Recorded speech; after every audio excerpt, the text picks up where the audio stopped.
You ever feel like your calendar and your to-do list look like a toddler wielding a loosely held Sharpie got a hold of it? Yeah, mine did too. Before you keep believing that it's because you need more time to get all the stuff done that you have on your calendar and on your to-do list, let's look at one of the biggest issues that keeps the overwhelm humming right along. It's the thing that isn't happening, and that thing is delegation. If we only had more time, we could get all this stuff done, says conventional thinking. But maybe we shouldn't be trying to handle all of this stuff ourselves in the first place.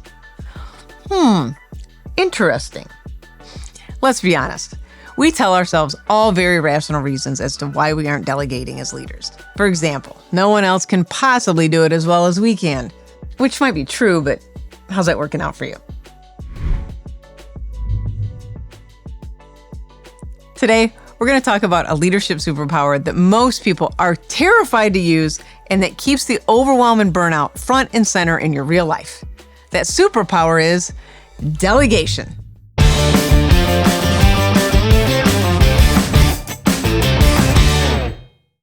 We can have a lot of reasons for not delegating to our team. Here are a few. It's easier for me to do it myself.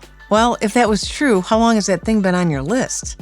Right, it's been on there for months. I'll be seen as lazy. Right, being inefficient overall on your list and not getting the other things complete that are necessary for the overall performance of your team can't possibly make you seem lazy in any way or inefficient. I don't have time to delegate. The circular logic here is quite staggering. It's a vicious cycle, isn't it? Ironically, you don't have time not to delegate. People will feel like I'm just dumping on them. Well, this one can be a little fair because when you don't know how to actually delegate a task or a project, a lot of times it is just dumping on people, but not in the way you think. It's a dump when there's no clarity about what you want them to do and what the outcome is.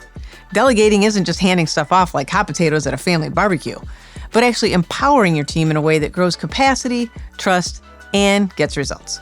So I have some great news for you. I've got a framework, because frameworks are how recovering type A folks like ourselves breathe. It's called the Delegate framework. D.E.L.E.G.A.T.E. 8 steps to stop drowning in the to-dos and start acting like the leader you're actually being paid to be. Let's hit the high note, shall we? First, we have D. Define the task. What actually needs to be done. No vague vibes like, just clean it up a bit. This is not a group project in high school. You need to be clear and think through what is it that you really want to see happening with this task or this project. In my experience, a lot of leaders keep this stuff in their head. They've got kind of an image of what they want, but if you can get this down on paper and explain it to the person you're delegating to, it makes all the difference. Next, E. Examine the task. Should you even be doing this, or should they? Is this necessary to even have done? Always a great question to ask and answer. If so, then use the 75% rule. If someone else can do it 75% as well as you can, let it go. This is the good enough factor that more high-driving leaders need to get comfortable with. Now you're free to put your precision energy where it matters most. L, locate the right person. Who's got the skill, the bandwidth, and maybe even the desire to grow in this area? Match it like a delegation dating app. E, explain the why. This one, crucial. People don't buy into tasks or projects, they buy into meaning. Tell them why it matters. Get their heart in it, not just their hands and their head. If this task means enough to you to have it on your list, then tell them why it's so important that now you're putting it on theirs. G, give clear instructions. Look, if you're just dropping in Slack or on Teams, hey, can you run with this? Don't be surprised when they run in the wrong direction. Break it down, give timelines, share context, and think of it this way. Be the map, not the maze. Next, A, allow autonomy. This is where it gets spicy. You want them to own it. Then you gotta let it go. No micromanaging, just healthy checkpoints and trust along the way. Being sure that they're on the right path and letting them ask questions. Which brings us to T, trust and support. You're not throwing them into the deep end with bricks in their pockets.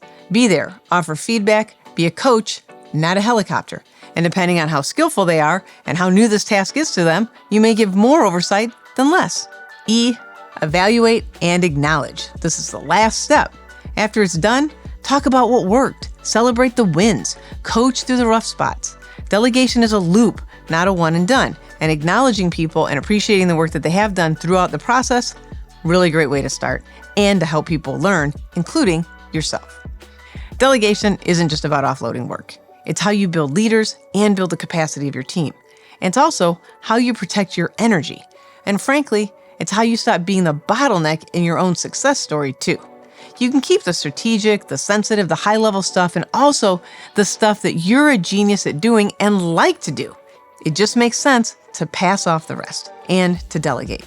Not because it's beneath you, but because attempting to do it all doesn't work for you or your team and only leads to poor performance in the end.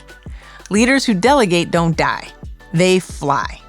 Now this is just the overview. Next few videos, I'm going to break down each step, plus answer all those spicy objections like, but what if they screw it up? Or I don't have time to delegate, some of which you've already addressed in this video. Spoiler, you do have time to delegate, and you must. In the meantime though, you can download the Delegate Framework PDF, link in the description below, that has an awesome checklist in it that you can put on repeat. It's the full framework laid out like your favorite IKEA instructions, but with way fewer confusing images. Grab the download below. And don't forget to hit subscribe to get more great stuff on how to thrive in the 9 to 5 and beyond. Happy thriving!